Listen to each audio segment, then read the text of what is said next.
오늘 이 마태복음 16장의 이 말씀은 예수님께서 이 빌립보 가이사랴, 지금 가이사랴 빌립보라고 불리워지는 그 지역으로 제자들을 데리고 가시는 장면에서부터 시작이 됩니다. 우리가 우리 이스라엘 이렇게 매해 이렇게 가면서 이 빌립보 가이사랴 지방에 우리가 간 적이 있습니다. 여러분들 기억나시나요? 이스라엘 다녀오신 분들? 얼마 안 된 것 같은데 기억나셔야 되는데, 빌립보 가이사랴 지역이 어디냐면 텔단이라고 하는 곳입니다. 그래서 지금 지명은 이제 단, 그리고 단에서 브엘세바 할 때 말하자면 우리나라로 치면 백두산과 같은 그 헐몬산이 있고요. 그 헐몬산에 이슬이 쭉 모여져서 내려와서 거기에 아주 깊은 물의 샘을 이루고 그 샘에서부터 물 근원이 시작되는 곳이 바로 단이라고 하는 곳입니다. 근데 이 단으로 예수님께서 올라가신 겁니다.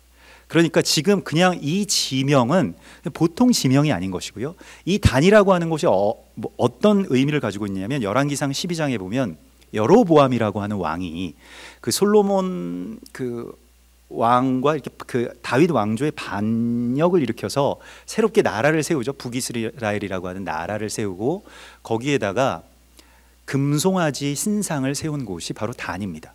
여길 예루살렘을 대신하는 곳으로 세우자라고 해서 하나는 베델에 하나는 단에다가 놓고 그를 숭배하게 한 곳, 거기가 바로 단입니다. 그래서 금송아지 신상을, 그러면 우리는 이제는 하나님을 안 믿고 금송아지 믿는다 이렇게 하는 게 아니라 금송아지를 이렇게 세워놓고요, 그 금송아지의 이름을 어떻게 붙이냐면 이는 우리를 애굽 땅 종되었던 곳에서 인도하여 낸 여호와 하나님 너의 하나님이로라 라고 하는 이름을 붙였다는 겁니다. 그래서 예수님께서 오늘 우리들에게 또 제자들에게 바로 그 지점으로 돌아가서 물어보시고 있습니다. 너희는 나를 누구라고 부르느냐라고 하는 것이죠.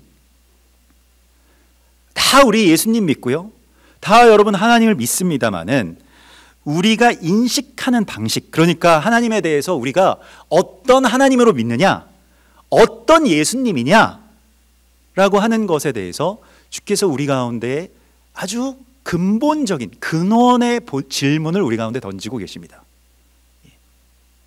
왜냐하면 여기에서부터, 이 출발점에서부터 믿음을 변개시키고요, 은혜의 이 독약을 타고 흙탕물을 만들어 놓고 이 어떤 근원적인 것, 출발지에서부터 무언가 대적이 변개하기 때문에 거기를 바로잡지 않으면 아무리 나중에 이제 이 물이 갈릴리 호수로 들어가고 요단강으로 흘러서 사해까지 가게 되는데, 갈릴리 호수를 손봐도 요단강을 정결하게 해도요, 물이 계속 더러워지는 거예요.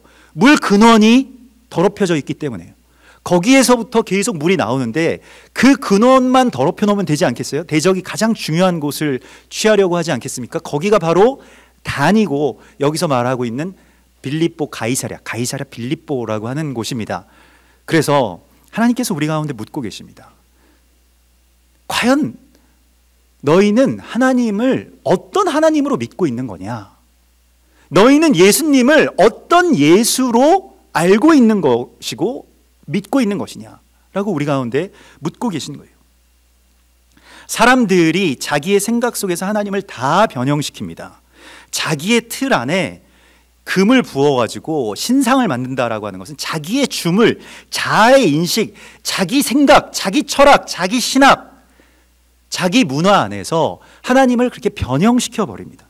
그래서 어떤 사람들의 예수님은 민주주의자이고, 어떤 예수는 해방신학의 어떤 주체가 되는 사회주의자이기도 하고요, 어떤 예수님은 돈을 많이 벌게 해주시고요, 어떤 예수님은 학업의 성취를 이루게 해주시고요, 어떤 예수님은 동성애를 반대하시지만 어떤 예수님은 동성애자들을 아주 사랑하시고 찬성하십니다. 제각각 사람들이 만들어낸 허상의 예수, 예수님의 허상, 이것을 우리는 우상이라고 부르는 것입니다. 왜 예수님을 변개시켜서, 왜 우리의 하나님을 변개시켜서 우상을 만드는지를 오늘 이 성경의 말씀은 우리 가운데 똑똑히 보여주고 있습니다. 여러분의 예수님은 어떤 분이십니까? 여러분은 예수님을 누구라고 부르시면서 믿으십니까? 이것을 주께서 우리 가운데 다시 물으십니다. 과연 우리는 예수를 믿기나 하는 걸까요? 이것에 대한 아주 근원적인 질문을 다시 한번 주께서 우리 가운데 직면하게 해주십니다. 나중에 이 열왕기상 이 12장에 보면 여로보암 왕이 여기서 금송아지를 세우고 이걸 예배하면서 어떤 일을 했냐면 그 뒤에 산당을 짓고요. 그리고 레위 자손이 아닌 보통 백성들로 제사장을 삼고 8째 날, 곧 그 달 15째 날로 마음대로 정한 날, 그러니까 8째 날, 15째 날, 이것을 유월절로 삼아서요, 비슷한 절기를 만들어서 이스라엘 자손을 위하여 마음대로 정한 달을 절기로 정하고 베델에 쌓은 제단에 올라가서 분향하더라, 이렇게 되어 있습니다.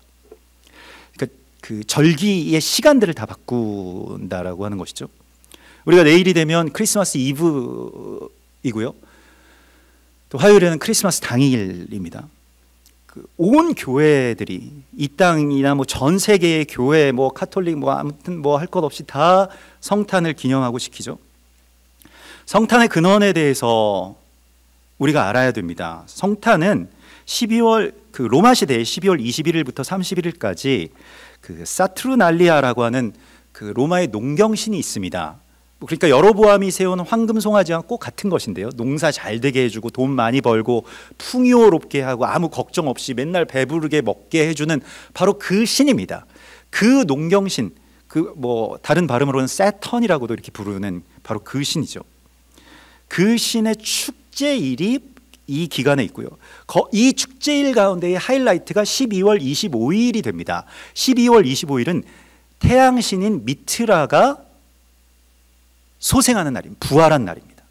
그래서 우리가 동지를 지났잖아요. 동지는 태양신이 죽는 날이라고 표현이 되어 있고요, 동지를 지나서 이제 태양이 다시 강한 힘을 얻게 되는 바로 그 순간을 이 태양신 미트라, 혹은 뭐 구약에서는 이것을 이 아세라의 아들인 담무스라고도 표현을 하고 있습니다. 이 미트라의 이 부활의 날이다라고 해서 이 나트리스 솔릭스 인빅타라고 해서요, 그러니까 절대로 패하지 않는 태양신의 탄생일로 이 날을 정해서 그렇게 축제를 벌이고 있었던 그 판입니다.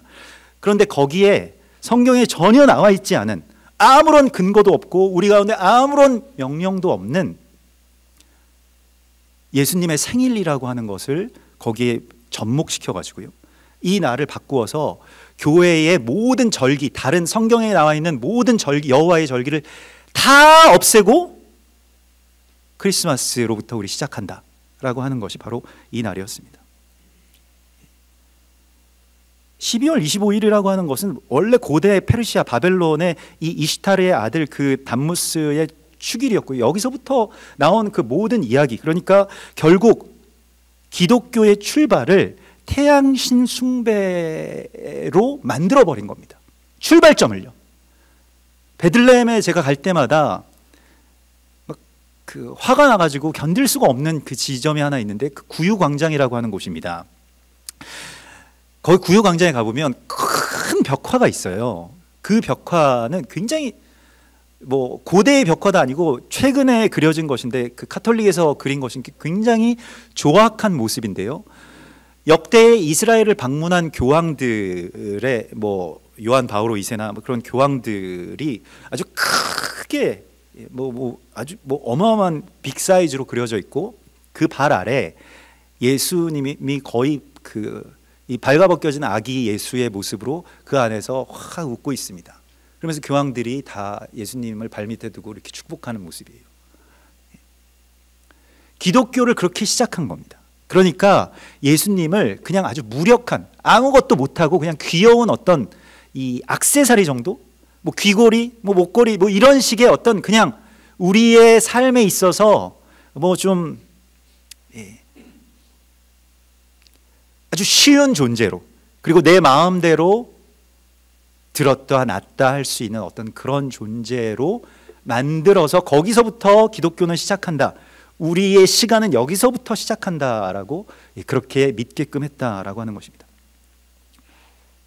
이게 그냥 일부의 어떤 설이 아니고요, 이것은 그냥 역사적인 사실입니다.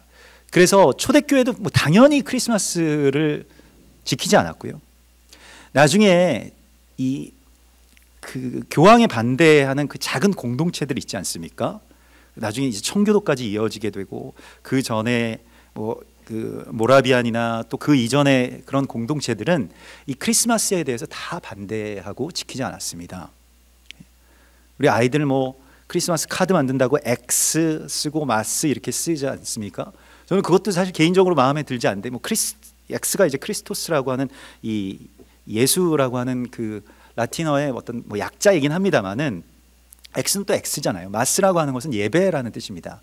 예배를 패한다, 뭐 이런 어떤 의미 같아가지고, 저는 이게 그 볼 때마다 크리스마스를 뭐 크리스마스에 대해서 알고 난 이후에 이걸 여기서 우리가 이게 비진리라고 하면 진리 가운데로 들어와야 되는 거 아닐까? 이런 생각을 하고 여러 목사님들에게 또 뭐 많은 분들에게 물어봤는데, 그냥 그거 적당히 하세요, 이런 반응이 대부분이었습니다. 어떻게 지금 와서 크리스마스를 없애냐? 2000년 동안, 지난 거의 2000년의 시간 동안 교회가 지켜왔던 것에서 어떻게 떠날 수가 있느냐, 이런 말씀들을 하시는 것이죠. 또 어떤 분은 저는 크리스마스 때 교회 나와서 예수 믿게 됐는데요, 뭐 이렇게 말씀을 하시고, 그렇게 되는 거는 좋죠. 크리스마스 때 뭐 교회에 나오시면 좋은데, 그런데 완전히 고착된 우상 숭배의 전통이 크리스마스가 되고, 여기에 대해서 아무도 거부감을 느끼거나 아니면 회개해야 되겠다라고 생각하지 않는 어떤 영적인 무감각 속에 우리가 살아가고 있습니다. 그래서 우리 교회에 크리스마스 트리가 없고 크리스마스 캐럴이 울려 퍼지지 않고 장식이 없는 것에 대해서 여러분들이 좀 이해를 해주시기를 부탁드리겠습니다. 성경에서는 그게 맞는 거라고 말씀을 하시기 때문에요. 근데 이 우상숭배의 고착된 우상숭배가 이렇게 그냥 완전히 대중화됐을 때의 모습을 우리가 지금 보고 있는데, 사실 이러한 그 우상숭배의 전통이 비롯된 그 시점이 한국교회에서 또 하나의 우상숭배가 신사참배였죠. 한국교회가 신사참배를 결의한 것이 1938년 9월 9일입니다. 뭐 그 이전에 다른 뭐 여타 좀 작은 교단들에서 각자 결의한 경우는 있었습니다만은, 그 당시에 한국교회에는 오늘날과 같이 많은 교단이 없었습니다. 거의 대한예수교 장로회 성도들이 약 70%를 차지하고 있던, 그러니까 당시 총 인구의 그 기독교 인구가 40만이었다라고 하는데요. 거의 30여 명 정도가 이 장로교에 속해 있는 성도들이었다고 합니다. 근데 그 총회에서 이제 긴급 동의안을 발의해 가지고 이 결의를 합니다. 어떤 결의냐면, 신사참배는 종교 의식이 아니고 기독교 교리에 어긋나지 않는 애국적인 국가 의식이기에 솔선해서 국민 정신을 총동원해 적극 참가하여 황국 신민으로서의 정성을 다하자라고 하는 결의를 냅니다. 그리고 그 결의를 발표한 이후에 목회자들이 남산의 조선신궁에 가서 참배를 하죠. 그로부터 정확하게 10년 후인 1948년 9월 9일에 어떤 일이 일어날까요? 조선민주주의인민공화국이 탄생합니다. 같은 날입니다. 그리고 그로부터 정확하게 10년 후인 1958년 9월 9일에 김일성이 북한 내에 있는 모든 교회의 폐쇄 명령을 내립니다. 교회가 다 없어집니다. 9월 9일 같은 날입니다. 1998년 9월 9일에 김정일이 김일성의 후계자로서 즉위합니다. 다 같은 날입니다. 북한 저 괴뢰 집단은 나라도 아닙니다만은, 이걸 나라로 인정하자라고 하는 이야기들도 있습니다만, 나라도 아닐 뿐더러 교회가 낳은 기형적인 사생아일 뿐입니다. 교회의 우상 숭배의 사생아이지 어떤 뭐 이념을 가지고 만들어진 어떤 뭐 사회주의 국가도 아니고요.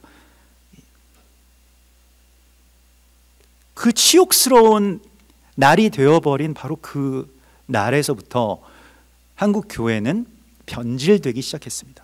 출발점을요. 그래서 실태가 어땠냐면, 교회 안에 가미나다라고 하는 우상 그 신주단지라고 하죠. 우리도 뭐 신주단지 모시듯이 한다. 바로 그 신주단지를 교회당 안 동편에 두고 그것을 향해서 예배했습니다.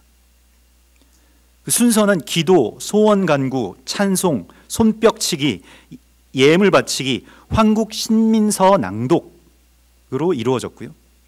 이렇게 주일 예배를 드리다가 일요일 날 이 아침에 주일 오전 예배를 드리다가 12시에 사이렌이 울리면 예배를 중단하고 동쪽을 향해서 다 일어서서 굽혀 경배하는 동방요배를 행했습니다. 대부분 목사들이 목사연성회라는 이름의 단체에 가입하고요. 거기서 미소 기바라이라고 하는 신도 침례를 받습니다. 그것은 천조 대신보다 높은 신은 없다라고 하는 고백을 하고 한강물에 들어가서 또 부산의 뭐 송도 앞바다에 들어가서 그 물에 자기 자신의 예전의 뭐 기독교적인 것 아니면 자기 자신의 생각을 다 씻어버리는 침례를 받는 일이었습니다. 세례를 받는 일이었고요. 그때 꼭 세례 문답처럼 한 가지 질문이 있는데 천조 대신이 높으냐 여호와 하나님이 높으냐라고 말할 때 천조 대신이 높습니다라고 말해야 그 침례를 받을 수가 있었고요. 침례 받은 목사들만 살려줬다는 거죠.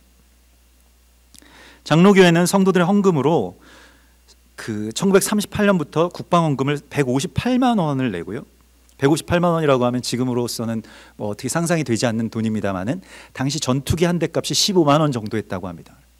그 전투기 10대 값이죠. 뭐 지금으로 치면 몇십억 몇백억 되는 돈입니다.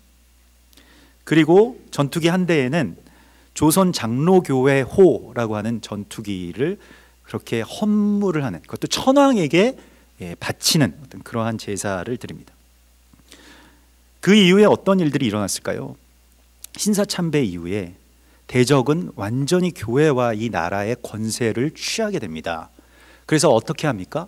분열을 일으킵니다. 그래서 서로 물고 뜯게 하고요. 교단은 풍비박산나서 120개가 넘는 교단으로 그렇게 분리됩니다. 그리고 그 교단들이 뭐 고시는 이 장신 쪽에, 당신들은 매국노요, 또 나중에는 이제 용공으로 몰아가지고요. 당신들은 공산주의자다 이렇게 그 공격을 하고, 또 장로교 측에서는 통합 측과 합동 측이 또 나뉘고요. 당신들이 이단이고 뭐 이렇게 나뉘고, 또 고신 측을 향해서 당신들은 이제 교단에서 파문한다. 이것은 기독교가 아니다라고까지 그렇게 정죄하면서 많은 교단으로 다 뿔뿔이 나뉘어지게 되고 분리되게 되고 서로 계속해서 싸우게 됩니다. 교회가 이렇게 분리되면 어떤 일이 일어날까요? 나라가 분리되기 시작하죠. 그래서 나라가 이념으로 나뉘고 계층으로 나뉘다가 결국에는 남북으로 나뉘어서 서로 피 흘리면서 싸우게 되는 것이죠. 이거는요, 뭐 대적이 뒤에서 이렇게 우리를 사주해가지고 우리가 서로 피 터지고 누가 죽을 때까지 싸우도록 만드는 그러한 일들이죠. 이러한 일들의 근원이 바로 우리가 하나님 대신에 태양신에게 절했던 그 지점에서부터 시작된 것입니다. 태양신은 그냥 신이 아닙니다. 태양신은 어떤 권력, 국가, 체제를, 그리고 교회를, 나의 가정을 지키고 유지하기 위해서 우리가 스스로가, 또 어떤 절대 권력자들이 그것을 계속해서 강화시킨 어떤 허상의, 허구의 신화이죠. 그게 다 태양신의 이름으로. 그래서 저 북녘땅에 저 김일성도, 또 뭐 지금 김정은도 다 태양 궁전에 살면서 태양신의 아들을 자처하면서 미트라를 자처하면서 살고 있지 않습니까? 그런데 우리가 그 태양신의 경배일을 예수님의 탄생일이라고 생각한다? 말도 안 되는 일이죠.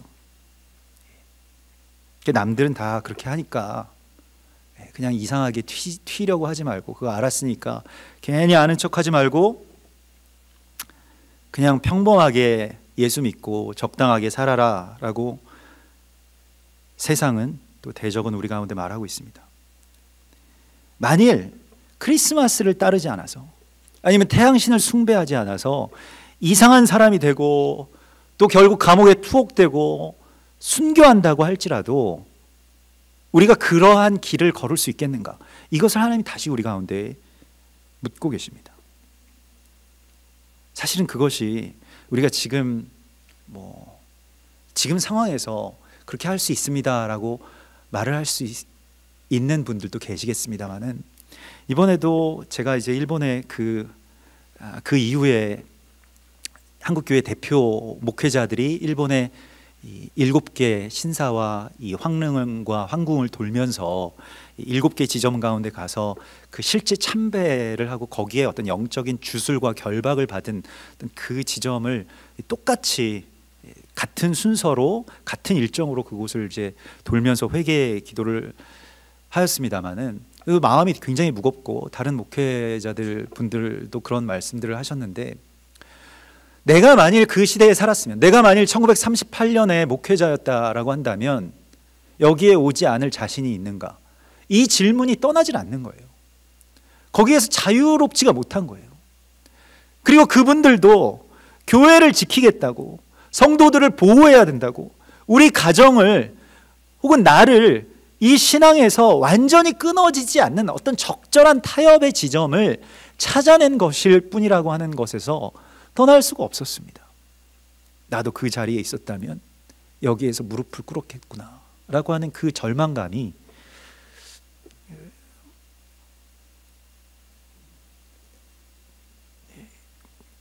빠져나오질 못하겠는 거예요. 어떻게 빠져나올 수 있을까?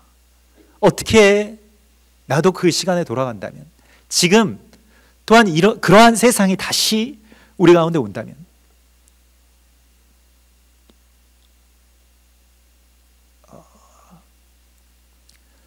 나는 오직 하나님만을 예배하겠습니다 라고 하는 그 선포를 어떻게 할 수 있을까요? 오늘 베드로는 성령의 도움을 받아서 이 선포를 합니다. 이것은 성령께서만 우리 안에서 하실 수 있는 선포입니다. 이것은 우리의 힘으로는 되지 않을 것입니다. 나의 의나 결단으로 이 일을 할 수 없을 것입니다만은, 베드로를 통해서 오늘 선포하게 하신 것을 예수님 정확하게 말씀하십니다. 이것은 너의 안에 있는 성령께서 이 일을 하게 하신 것이다 라고 말씀을 하십니다. 베드로가 이 말씀이 변개된, 예배가 변질된, 예수님이, 하나님의 이름이 변질된 바로 그 지점에서 주는 그리스도시요 살아계신 하나님의 아들이십니다 라고 하는 것을 선포할 수 있었던 힘은 성령만이 주실 수 있는 것입니다. 이 힘을 우리가 구하여야 됩니다. 여러분, 주는 그리스도시오라고 하는 말이 굉장히 당연한 말 같지만, 우리는 예수님을 항상 예수 그리스도로 부르고 있는 그 시대에 살고 있기 때문에 그렇습니다만, 주는 그리스도시오라고 하는 말은 그 당시에 미시아흐, 그러니까 메시아라고 하는 뜻이고요. 이 메시아, 기름 부으심을 받은 자라고 하는 뜻인데, 기름 부으심을 왜 받았냐면 왕으로서 기름 부으심을 받은 자라는 뜻입니다.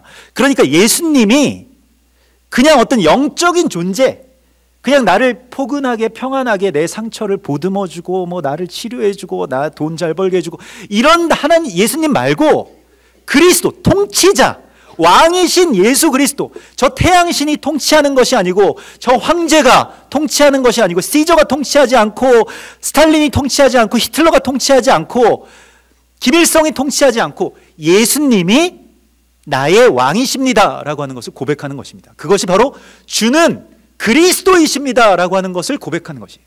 이것은 담대한 고백이었습니다. 마치 정말로 신사 한가운데 가서 예수님이 왕이십니다, 저 천한 귀신이 왕이 아닙니다 라고 하는 것을 선포하는 것이나 마찬가지의 일들이었다는 거예요.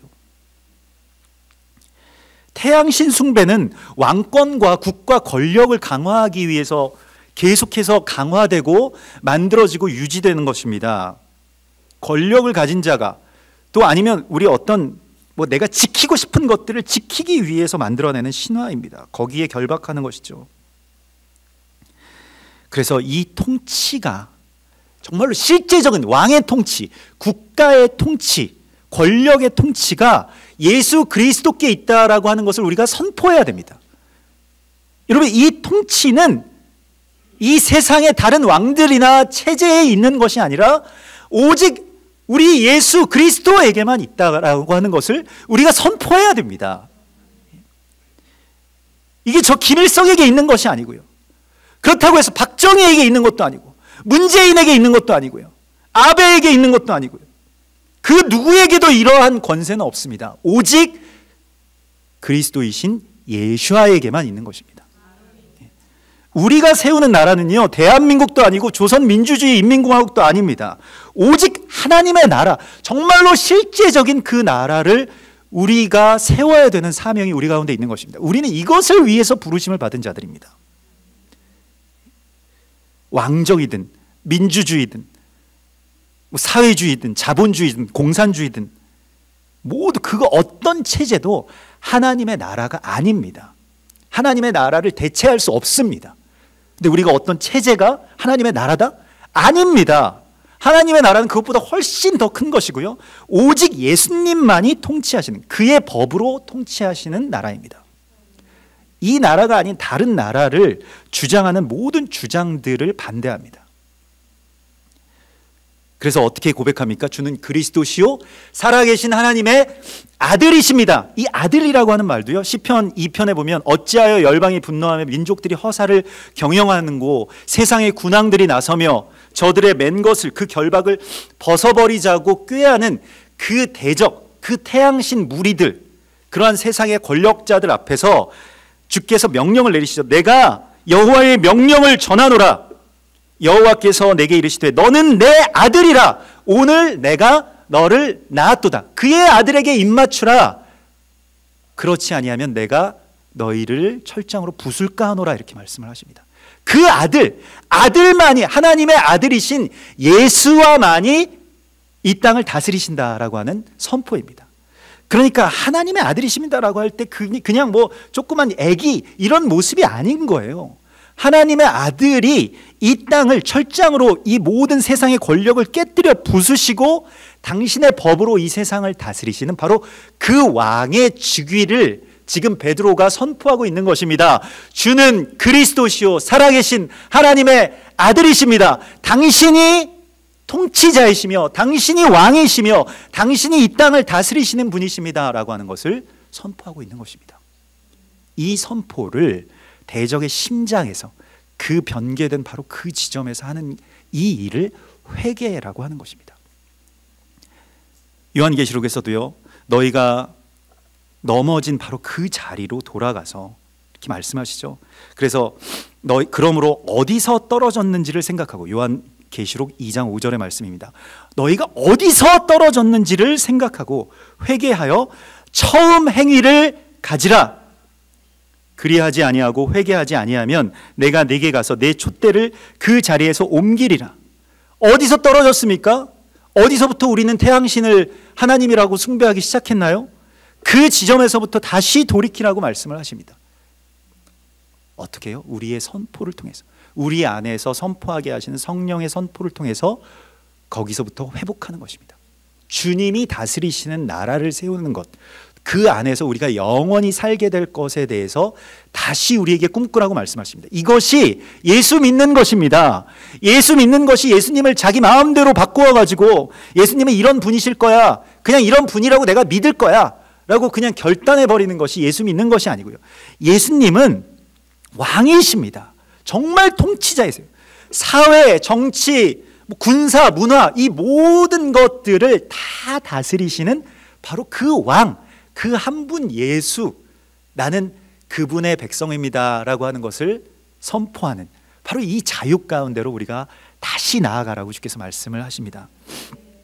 여러분, 그래서 우리가 진정으로 예수를 믿고 따른다는 것은요, 정말 실제적인 하나님, 실제적인 예수님을 따른다는 것을 말하는 것이지, 영적이고 관념적이고 그냥 종교적인 것 안에서 그냥 예수님, 나는 여기까지 예수님 믿을 테니까 내 다른 삶은 그냥 이 태양신의 질서 안에서 살아갈게요 라고 하는 것은 예수 믿는 것이 아니라는 겁니다. 이게 다 그 당시 여로보암이, 그리고 그 당시 한국 교회가 변개했던 바로 그 지점입니다. 그때 예수님 이렇게 말씀하시죠. 내가 이 반석 위에, 너는 베드로라 이렇게 말씀하시면서, 반석이라고 말씀하시면서 내가 이 반석 위에 내 교회를 세우리니 음부의 권세가 이기지 못하리라. 이 음부의 권세, 이 대적의 권세, 이 태양신의 권세가 이기지 못하리라고 말씀하시면서 너의 반석 위에 무엇을 세우신다고 말씀하십니까? 교회를 세우신다라고 말씀을 하십니다. 교회는, 여러분, 교회도 우리가 생각하는 많은 교회의 모습들이 있을 겁니다. 모든 분들마다 다 저마다의 교회론이 있습니다. 근데 교회의 본질은 무엇이냐면 성경에서 에클레시아라고 하는데요, 이 에클레시아는 부르심을 받다라고 하는 뜻입니다. 이렇게 이게 동사인데요, 사실은 불러내다, 거기서 불러서 끌어낸 것을 에클레시아라고 말하는 거예요. 출애굽도 우리 둘러싸인 이 세상의 인본주의와 태양신의 문화에서부터 미츠라임, 이 애굽이라고 하는 것은 둘러싸다라고 하는 것인데요, 거기서 하나님이 불러내신 겁니다. 이게 교회이고 이게 이스라엘입니다. 교회는 이 세상으로부터 불러냄을 받은 자들이 모여 있는 곳입니다. 세상에 속한 게 아니에요. 우리는 세상으로부터 나온 자들입니다. 성령과 신부가 말씀하시기를 오라! 부르시는 거예요. 이리로 나와! 라고 부르시는 것입니다. 음부의 권세, 대적, 그 허상, 그것이 이길 수 없는 이 참된 고백 위에 세워진 교회, 부르심을 받은 자들로 설하고 주께서 말씀을 하십니다. 여러분, 이 대적의 허상들을 제가 이번에 가서 많이 계속 돌면서 많이 그 신사들을 그 방문해서 거기서 회개 기도하면서 많이 보게 되었는데요, 사실 야스쿠니라고 하는 신사에 가서, 여러분들도 뭐 뉴스에서 보도를 들으셨겠습니다만은, 그 권세가 무엇을 요구하는지, 또 우리나라의 국민들에게까지 무엇을 요구했는지를 보게 되었는데, 천황을 위해서 죽어라, 죽으면 신이 된다라고 하는 곳이 야스쿠니 신사입니다. 그래서 천황을 위해서 죽은 전사자들이 신이 되어서 거기에 모셔져 있고, 그 신들에게 가서 뭐 젊은이들 남녀노소 할 것 없이 다 와서 복을 비는 곳이 야스쿠니 신사입니다. 현충원과는 다른 겁니다. 일본이 뭐 현충원과 비슷한 거, 우리 그냥 국가적인 어떤 추모 예식이다 이렇게 이야기를 합니다만은, 현충원은 추모는 있지만 그들에게 경배하지는 않습니다. 그들이 신이 된다라고 말하지는 않습니다. 근데 여기는 신이 되는 거예요. 완전히 다른 개념입니다. 음부의 권세가 만들어 놓은 이 비극을 제가 눈으로 똑똑히 보면서, 우리가 여기서 어떻게 벗어날 수 있을까? 이 무력감 가운데서, 영적인 이 무력감 가운데서. 근데 이거 뭐 벗어나고 싶은 생각도 사실은 별로 없어요, 다들. 뭐 이렇게 유난을 떨면서 뭐 그런 기도를 하면 뭐가 뭐 달라지냐, 이렇게 이야기를 하죠. 과거사가 뭐 변하냐, 이렇게도 말을 합니다.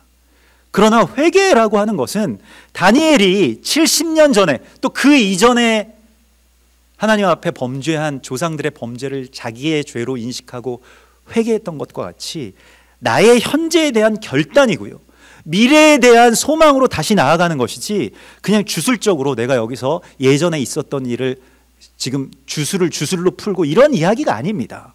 그런 무슨 뭐 땅밟기 뭐 그런 그 이야기 가운데서 뭔가 약간 주술적으로 변개되는 것을 우리가 경계해야 됩니다만은, 반드시 예수님께서 그렇게 하신 것처럼 어디에서 어떻게 넘어진지를 알아야 풀 수가 있는 겁니다. 모르면 못 푸는 거예요.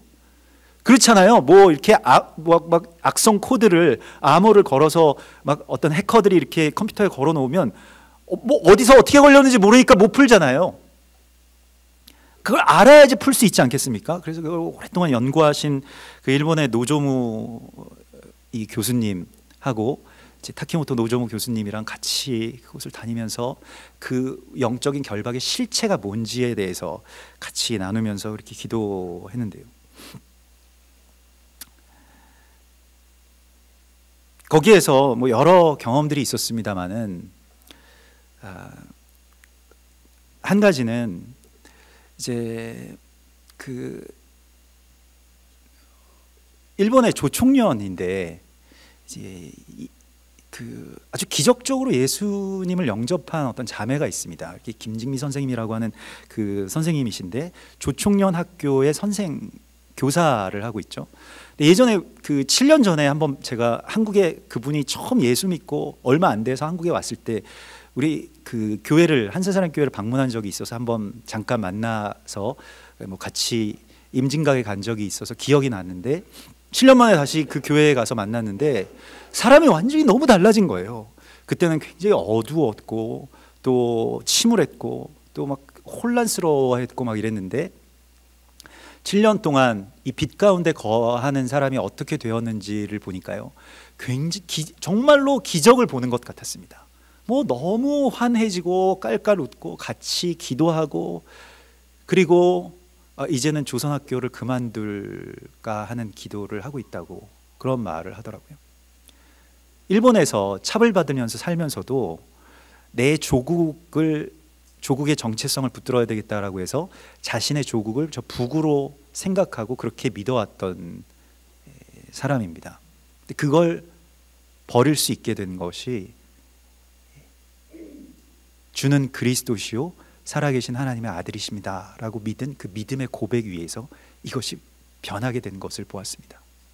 또 같이 갔던 목회자 중에서 북한의 이 특수부대, 특작부대라고 하죠. 특작부대 중자 출신의 한 목사님을 뵙게 됐는데요. 저는 이제 남한의 특공대 출신 아닙니까? 남한 특공대는 사실 북한의 그 특작부대가 이 침투했을 때 막기 위해서 만들어진 부대입니다. 그러니까 서로 제대로 잘 만난 거예요. 그래가지고 여기서 이렇게 목사로 서로 만나게 돼서 너무 좋다고, 그래서 늘 이렇게 같이 다니면서 이렇게 지냈는데, 그 목사님은 완전히 정말로 저 김일성, 김정은은 정말 너무너무 미운 마귀나 다름없는 존재죠. 정말 반공주의자 중에 반공주의자, 탈북민들이 제일 그것이 강한데요.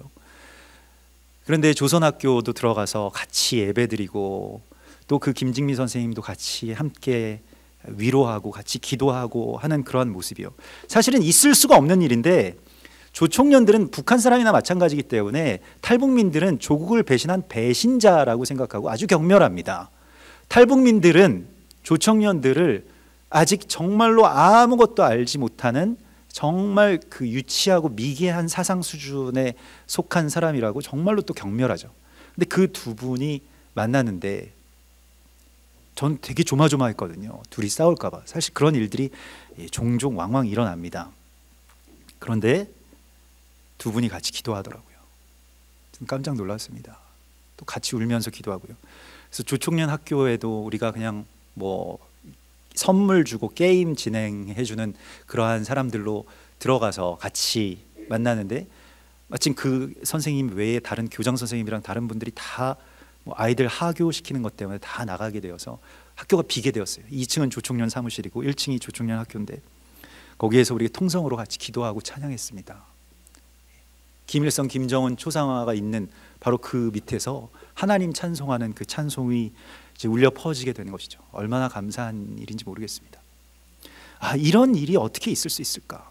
지금 이 남한에도요, 우리 이 사회에도요, 교회에도요, 다 서로 이념들이 다르고, 한쪽은 한쪽을 빨갱이라고 부르고 다른 쪽은 또 뭐 수구라고 부르고, 남자와 여자가 서로 또 적대시하는 그러한 세상을 만들어 놓고요, 세대와 세대가 서로를 욕하고요, 서로 죽었으면 좋겠다라고 내심 생각하는 어떤 그런 사회 속에 우리가 살고 있지 않습니까? 뭐 강원도 펜션에서 남자아이들이 사망했더니 그런 남성 혐오 그런 사이트에서 잘 됐다라고 이야기를 하고요. 이게 말이 안 되는 이야기인데도 그냥 그렇게 자기들이 옳고 남들은 다 죽여야 된다라고 하는 이 분열의 영이 완전히 이 나라를 오염시키고 있고, 이게 다 각각의 진영에서 다 자기들이 옳다라고 이야기를 하고 있습니다.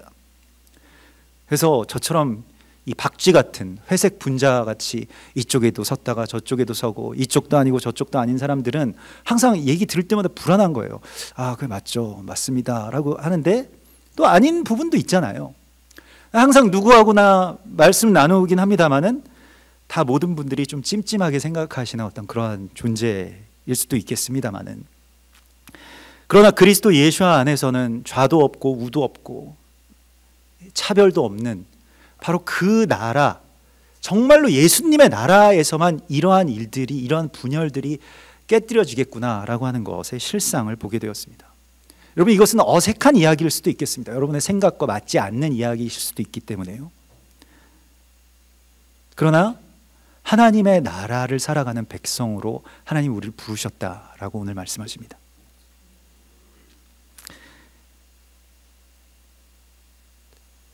왜 우리의 신앙과 제단이 우상으로 말미암아서 변질됐는가 하면 그 뒤에 베드로의 이야기가 아주 실태를 잘 보여주는데요. 예수님이 그 이후에 바로 그 자리에서 십자가를 지실 것을 얘기했을 때 베드로가 어떻게 말합니까? 주여, 절대로 그런 일들은 있을 수가 없습니다. 십자가를 거부하죠. 여러분, 십자가를 거부하는 신앙에서부터 우상이 출발합니다. 그러니까 우상을 우리가 왜 섬기냐? 왜 하나님이 우상이 되느냐? 십자가를 거부하면 바로 하나님의 우상이 되어버립니다. 십자가를 거절하는 신앙이 곧 우상 숭배의 신앙입니다. 제 목숨, 제 한 목숨을 유지하고 자기 체제를 유지하고 자기 생각과 자기 어떤 조직, 교회 뭐 이런 것들을 지키려고 하는 이 삶, 이건 태양신을 숭배할 수밖에 없습니다. 태양신이 이걸 보장해 주겠다고 말하거든요. 조금만 타협해 주면요. 그러니까 다 달라고 하지도 않아요. 바로가, 태양신의 원조인 그 바로가 뭘 얘기합니까? 애들은 놔두고 가라. 너희 어른들끼리만 가서 예배드리고 와라. 뭐 이런 말 하잖아요. 세상이 우리 가운데 요구하는 것은 전부를 달라는 말은 안 합니다. 그래서 적절하게 서로 윈윈하자 이런 이야기를 하죠. 그래서 십자가를 거부하지 아니하고 자기 십자가를 지는 것에 대해서 예수께서 다시 말씀하십니다. 이래야만 예수님을 그리스도시요 살아계신 하나님의 아들이라고 말하는 이 믿음과 이 나라 안에서 영원히 살 수 있다라고 하는 거예요. 만일 자기 목숨을 구하고 자기 스스로가 지키려고 자기가 십자가를 거부해야 되는 상황이 온다면 결국 그것은 자기 목숨을 잃는 일이라고 주께서 말씀하십니다. 그래서 사람이 만일 온 천하를 얻고도 제 목숨을 잃으면 무엇이 유익하리요? 그런데 제 목숨을 어떻게 잃습니까? 누구든지 제 목숨을 구원하고자 하면, 자기가 구원하고자 하면 잃을 것이라고 말씀을 하고 있습니다. 그래서 이번에 가서 굉장히 제가 많이 회개하고 돌이켜야 되겠다고 결심한 부분이, 너무 우리의 신앙이 그냥 자기 처지의 신앙인 거예요. 나는 어떻고, 나는 이렇게 불쌍하고, 나는 이렇게 뭐 먹고 살기도 어렵고, 나는 이렇게 힘이 없고, 나는 이렇게 뭐 건강에 문제가 많고, 자녀들이 속색이고, 한국 사회가 받쳐주질 않고, 취업이 안 되고 사업이 안 되고 뭐 정권이 이렇고 뭐 이런 생각 가운데 그냥 갇혀 있는 거예요. 그래서 아무것도 하지 않고 결국 신세한탄의 하나님으로, 신세한탄의 대상의 하나님으로 그냥 전락시켜버린 바로 그 지점에서 돌이키라고 하는 그러한 음성을 듣게 됩니다. 이번에 갔을 때 뭐 지금 이 영상을 조금 이따가 보시겠습니다만은 같이 우리를 위해서 섬겨주시고 이 모든 여정들을 다 그 가이드하고 기도를 같이 해주신 그 일본인 목회자 타키모토 노조무 목사님과 신사참배한 그 순서를 다 다니다가 굉장히 빡빡한 일정입니다. 이게 뭐 당시에 목회자들 정말 뺑뺑이 돌린 거나 마찬가지인데요. 이게 700km가 넘는 거리를 3일 동안, 당시에 뭐 교통도 제대로 되어 있지 않은 그런 상황 속에서 3일 동안 야간 열차 태워서 이 벤또 먹여가면서 참배를 시킨 겁니다. 그렇게 참배 다 끝나고 나서 이 도쿄의 이 메이지 신앙 그 메이지 신사까지 다 가서 회개 기도를 마치고 나서 그분이 병원으로 가더라고요. 그래서 종합병원에 가서 한 병실에 들어갔더니 그 노조무 교수님의 아들이 이 뇌졸중으로 쓰러져서 3개월 전에 쓰러졌는데 움직이지 못하고 누워 있는지 이제 3개월이 되는 그 아들을 위해서 우리가 기도했습니다. 그 아들을 보니까 이게 우리 모습이구나, 이게 교회의 모습이구나, 이게 일본의 모습이구나, 이게 한국의 모습이구나라고 하는 것을 보게 되었습니다. 그걸 보여주시고, 하나님이 보시기에 자기 힘으로 움직일 수도 없고 일어날 수도 없는, 그냥 살아있지만 살은 것 같지 않은 그 아들의 손을 잡고 기도하시는 그 아버지의 모습을 보면서 하나님 아버지의 탄식이 그의 아들인 이 대한민국을 향해서, 또 그의 아들인 이 땅의 교회들을 향해서 그 눈물이 쏟아지고 있는 것을 보게 되었습니다. 다시 우리는 주님의 성령으로 말미암아, 생명으로 말미암아 일어설 수 있습니다. 우리는 다시 일어설 것입니다. 다시 일어서서 정말로 그리스도께서 다스리시는 그 나라를 만들어 가라고. 그래서 오늘 주께서 이렇게 말씀하시죠. 너희가 죽기 전에 인자가 그 왕권을 가지고 오는 것을 보리라. 여러분, 인자는 왕권을 갖고 계십니다. 우리를 통치하시는 우리의 통치자이신 예수님의 백성으로, 주님과 더불어서 이 세상 가운데 왕노릇할 거룩한 왕 같은 제사장들로 주께서 우리를 부르셨다라고 말씀을 하십니다. 우리 같이 기도하겠습니다. 주님, 감사합니다. 이 시간 우리가 예수님께서 그리스도이신 것을 선포합니다. 이제 더 이상 우리의 영적인 어떤 처지만을 위해서, 나의 연민을 그저 잠재우기 위한 그러한 연약한 주님이 아니라 이 세상을 다스리시고 온 세상의 모든 권세와 힘과 능력을 가지신 통치자이신 예수님의 이름을 높여 경배합니다. 우리가 또한 주님의 나라에 그와 같이 주님의 법으로 살게 하여 주시고, 대적이 우리 가운데 요구하는 타협, 또 우리 가운데 명령하는 분열의 영을 그리스도 예수와의 이름으로 끊습니다. 오직 주님만이, 오직 그리스도 예수와만이 우리를 다스리시고 온 이 땅의 주인 되심을, 주님의 법으로만 이 땅을 다스리실 수 있음을 주의 이름으로 선포합니다. 주여, 이제 우리가 연약하여서 아무것도 할 수 없는 존재로 누워있지 않게 하시고, 주님 부르심에 응답하여서 일어서는 주님의 아들들 되게 하여 주시옵소서. 주님의 거룩한 살아있는 교회가 되게 하여 주시옵소서. 다시 오실 예수와 메시아의 이름으로 감사하며 기도드리옵나이다.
그 신사가 연결되어져 있는 모든 어둠의 구름을 예수 그리스도의 이름으로 끊고 예수 그리스도의 승리를 이 자리에 예수 그리스도의 승리를 선포합니다. 네.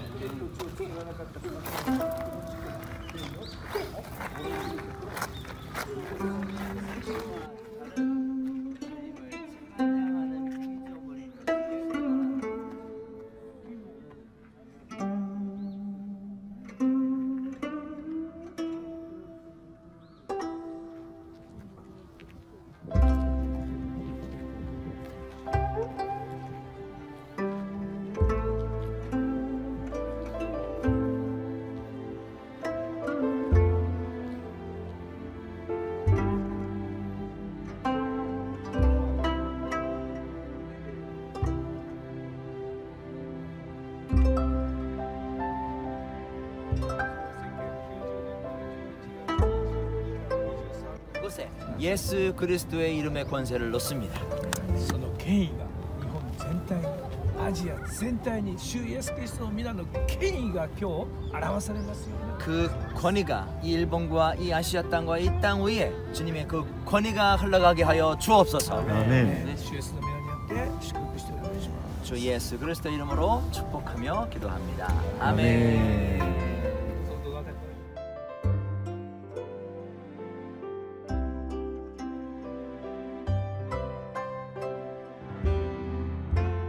マキタのラインがあるんですね。ここ 그쪽에 프리메이슨의 マキタフリーメイソンから北まっすぐ北のラインがあるんですけど、 프리메이슨의 그 북쪽 라인이 있는데 でその上にはフリーメイソンがあって、 프리메이슨이 있고 それから国会議事堂があって、 국회의사당이 있고 アメリカ大使館があって、 미국 대사관이 있고 그 라인이 있대요. イギリス大使館があって、 영국의 대사관이 それ 있고 から最高裁判所があって、 맨 마지막에 재판소가 で 있고 ここがある。 그리고 여기가 있대요. ちょうどでそのアルターのところで。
私たちが人として歩んだその足跡さえあなたの死にあって決してあなたの栄光だけが残ります。 우리가 걸었던 이 길들도 절대로 우리가 드러나지 않겠습니다. 예수님의 영광만 드러나게 하여 주옵소서. 主の栄光が現れ溢れますように。 주님의 영광이 넘치고 나타나게 하여 주옵소서. そうです。すべてのものが主を賛美します。 혼자들이 주님을 찬양케 하옵소서. この世界の主を褒めたたえ。 일본이여, 한국이여, 아시아여, 전 세계여 주님을 찬양할지어다. あなた以外に褒めたたえられるものは何事ですか。 주님 이외에 찬양하는 것은 아무것도 없음을 선포합니다. じゃあ、一言ずつお祈りください。 마음 드시는 기도해 주시면.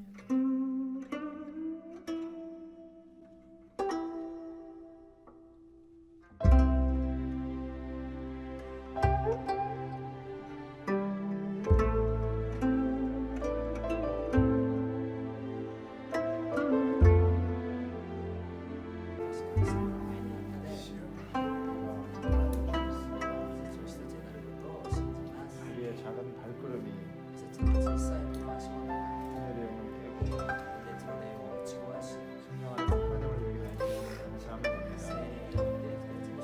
교회가 주님 앞에 죄를 범했던 것을 고백합니다. 日本の教会が自らがひざまずいてこの天皇の前にひざまずいてひれ伏してしまったことを許してください。 일본 교회가 자기 스스로 이 천황 앞에 무릎을 꿇고 숭배했던 것을 주님 용서하여 주시옵소서. それだけではなくて 그것뿐만 아니라 韓国の教会にもそれを強要して 한국 교회에게도 이거를 강요하고 또 이곳에 데려와서 이곳에서 숭배하게 했던 죄를 주님 용서하여 주시옵소서. 日本の教会を韓国の教会を聖霊ご自身が正しく導いてくださいますよ 한국교회와 일본 교회를 성령님께서 올바른 길로 인도하여 주시옵소서. 偽りを引き込んだその道を今日閉ざしてください 주님, 거짓을 들여왔던 그 길을 이 시간 예수 그리스도의 이름으로 끊어 주시옵소서. 알겠습니다